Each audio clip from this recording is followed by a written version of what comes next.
entrée, mais il est en train d'écrire un livre là et c'est très impressionnant sur l'âge de la Odyssée.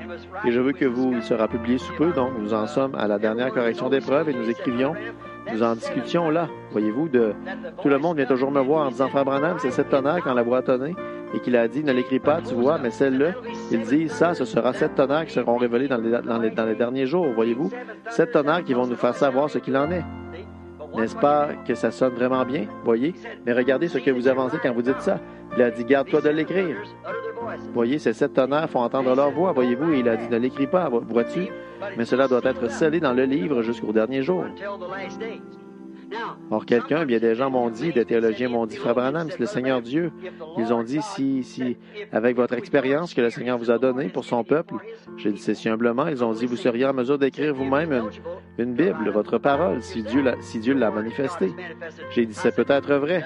Voyez-vous, il essayait de me prendre au piège, voyez. Mais voyez-vous, je ne pourrais pas faire ça. Il a dit, pourquoi pas? Vous remplissez toutes les conditions. J'ai dit, mais regardez bien, pas une seule parole ne peut être ajoutée ni retranchée, voyez. Et il a dit, eh bien, alors, c'est 7 tonnerres, vous voyez. Il a dit, c'est 7 tonnerres qui vont retentir. Est-ce que ce ne sera pas une révélation qui sera donnée à un homme? J'ai dit, non, monsieur, ce serait d'y ajouter quelque chose, d'en retrancher quelque chose. Tout est révélé là-dedans, et ce sont les 7 sceaux qui ont ouvert la révélation de ce que c'était. Voyez-vous, c'est encore dans la parole. Vous voyez, on ne peut pas sortir de cette parole, ça ne s'écartera pas de la parole. Et l'Esprit de Dieu ne s'écartera jamais de cette parole. Il s'en tiendra strictement à la parole, aveuglant les uns et ouvrant les yeux des autres. Elle fera toujours ça. Vous êtes des épîtres écrites, lues de tous les hommes. Ou vous êtes, je traduis cela, formulé comme ceci, voyez-vous, formulez-le autrement, simplement. Vous êtes des épîtres qui ont été écrites, parce qu'on ne peut rien y ajouter, qui sont lues de tous les hommes, la parole de Dieu manifestée, en d'autres termes. Pierre et Jean, pour vous montrer, quand ils sont allés là-bas, on a vu que c'était des hommes illettrés et du commun. Ils n'avaient pas d'instruction, mais on les a reconnus pour avoir été avec Jésus, voyez. Ils étaient illettrés et du commun, mais ils étaient des épîtres écrites, voyez-vous, lus, comme quoi ils avaient été avec Jésus. En effet, Jésus se manifestait à travers eux, Christ volé dans leur chair, manifesté, vivifié. Comme il l'était dans Moïse. Quand la parole était dans Moïse, il était Dieu en chair. Quand elle était dans Jésus, c'était Dieu en chair, voyez. Tout ce qu'il a fait, c'est de changer son masque. Pas sa parole, pas sa nature. Il est le même hier, aujourd'hui et éternellement. Il a seulement changé de forme. Il est passé de Noé à Moïse. Il est passé de Moïse à David, de David, Joseph et ainsi de suite jusqu'à ce qu'il en vienne à la plénitude de la divinité corporellement. Voyez? C'est encore le même Dieu. Amen. Amen. J'espère que ceci est reçu. Voyez? C'est le même Dieu, mais il revêt un autre voile, c'est tout. Voyez-vous, il met un autre voile. Il l'a fait chez les réformateurs. Il a revêtu un voile jusqu'à ce que finalement, après avoir traversé l'âge de Luther, traversé l'autre âge, finalement, ce qui émerge, c'est la totalité. Juste avant cela, un prophète apparaît de nouveau. Ça, c'est pour préfigurer la parole en montrant ce qu'il en a été, en révélant ce qui a été fait, ce qui a été laissé en suspens pour que l'Église ne soit pas sans comprendre.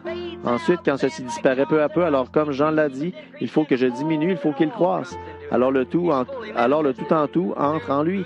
Il est pleinement manifesté. Il est passé de Luther, Wesley, l'âge pentecôtiste, et de l'un à l'autre, il est pleinement manifesté. Vous voyez l'enchaînement. Simplement la manifestation. Dieu qui se dévoile, voyez-le. Maintenant remarqué, entièrement réalisé dans les promesses qu'il avait faites pour ce jour-ci, comme il en avait été des autres. Or, Moïse était la parole en ce jour-là parce que la parole lui a été donnée.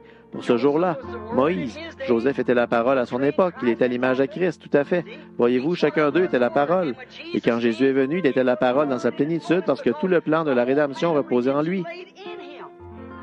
Tout le plan de la rédemption ne reposait pas en Moïse, ne reposait pas en Joseph, ne reposait pas en Élie. Voyez-vous, eux, ils étaient seulement une partie de la parole, ils annonçaient ce qui allait venir. Voyez? Maintenant, remarquez, gardez cette pensée en tête. Là, je vais lancer quelque chose, comme je dis. Voyez-vous, tout le plan n'était pas en eux. Il annonçait ce qui allait venir. Par conséquent, après lui, la plénitude, nous ne pouvons pas annoncer autre chose à venir. Il s'agit d'annoncer celui qui est déjà venu, la parole. Ceci est la révélation complète. On ne peut rien ajouter ni rien en retrancher. Voilà la révélation complète. Tout cela, c'était une ombre de celui qui allait venir. Et quand il est venu, il était le parfait. Hébreux 1. Dieu, à plusieurs reprises, a parlé au Père par les prophètes. Dieu a parlé à travers des voiles, les prophètes. Mais en ces derniers jours, par son Fils Jésus-Christ. Voilà. Dévoilé, là au calvaire, le Fils de Dieu, dévoilé. Remarquez. vivifié. Et aujourd'hui, quand la parole est manifestée dans des vases humains, des voiles, il s'agit absolument de la parole qui s'accomplit dans ce jour-là, ce qui correspond à Dieu. En entrant en lui par le baptême, conformément à 1 Corinthiens 12, nous sommes alors identifiés avec lui. Amen.